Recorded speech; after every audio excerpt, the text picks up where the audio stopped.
ఒకప్పుడు వరుస విజయాలు చూసిన డైరెక్టర్ ఎస్వి కృష్ణారెడ్డిని కొన్ని పరాజయాలు పలుకరించాయి. ఆ ఫ్లాపుల్లోనూ కొన్ని సినిమాలు ఇప్పటికీ బుల్లితెరపై సందడి చేస్తూనే ఉన్నాయి. వాటిలో మనసులో మాట ఒకటి. స్రవంతి ఆర్ట్ మూవీస్ సమర్పణలో చంద్రకిరణ్ మూవీ పతాకంపై పి. ఉషారాణి ఈ చిత్రం నిర్మించారు. తమిళ సినిమా కన్నెదిరే తోండ్రినాల్ ఆధారంగా మనసులో మాట తెరకెక్కింది. ఈ చిత్రానికి ఎస్వి కృష్ణారెడ్డి స్క్రీన్ ప్లే, సంగీతం, దర్శకత్వం నిర్వహించారు. ఈ మూవీలో జగపతి బాబు, శ్రీకాంత్ స్నేహితులుగా నటించారు. శ్రీకాంత్ జోడీగా మహిమా చౌదరి నటించగా జగపతి బాబు సరసన శిష్వా కనిపించింది. 1999 ఏప్రిల్ 2న విడుదలైన మనసులో మాటలోని పాటలు బాగానే ఆకట్టుకున్నాయి. వేటూరి, సీతారామశాస్త్రి పాటలు పలికించారు.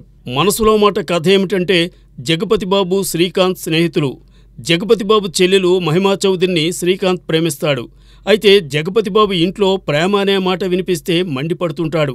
ఎందుకంటే ఒకప్పుడు జగపతి బాబు చెల్లెలు ప్రేమించి లేచిపోవడంతో అతని తండ్రి మరణిస్తాడు. అప్పట్నుంచి ప్రేమంటే అతనికి ఇష్టం ఉండదు. ఇది తెలిసి మహిమను ఎంతగా ప్రేమించినా స్నేహం కోసం త్యాగం చేస్తాడు శ్రీకాంత్. మహిమ ఆత్మహత్య చేసుకోవాలనుకుంటుంది. చివరకు విషయం తెలుసుకున్న ఆమె అన్న తన మిత్రుని స్నేహానికి, చెల్లి ప్రేమకు కరిగిపోతాడు. శ్రీకాంత్, మహిమ కలుసుకోవడంతో కథ సుఖాంతమవుతుంది. ఈ కథను తెరకెక్కించడంలో లోపం జరిగిందని, అందుకు తానే బాధ్యుడని నిర్మాత రవికిషోర్ తరువాతి రోజుల్లో చెప్పారు. ఏదేమైనా మనసులో మాట పాటలు మాత్రం అప్పట్లో భలేగా అలరించాయి.